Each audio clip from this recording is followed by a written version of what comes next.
Modular cabinets.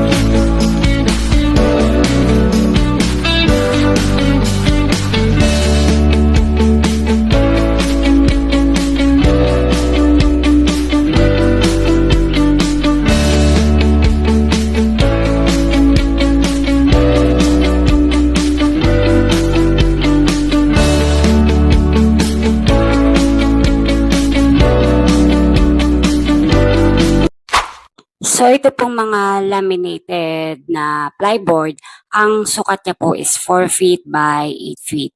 So ito po usually na ginagamit sa mga countertop, sa mga closet, sa mga kitchen cabinets.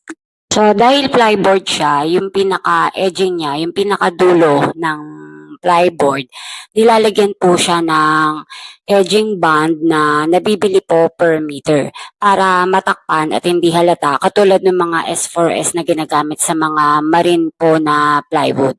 At ginagamitan po siya ng mga no more nails or stickwell para dumikit po yung mga pang-edging.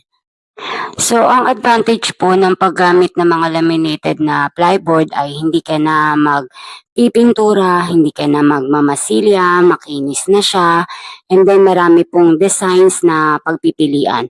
So, ang i-worry mo lang kapag pinako mo siya, so dapat ang gagamitin niyo po na pako, yung pinaka-pino, yung dulo at wala siyang head. Pero kung gagamit naman po kayo ng mga screw na may head, kailangan masilyahan niyo po yung part na para matakpan po yung part po ng head po ng pako. And then yung mga sulok naman, para hindi halata yung mga dugtungan, pwede niyo po siyang lagyan ng silicone sealant. So kung gusto niyo pong malaman yung mga updated prices ng mga plyboard, you can DM me sa aking FB, Santos M. Dali. Laminated plyboard.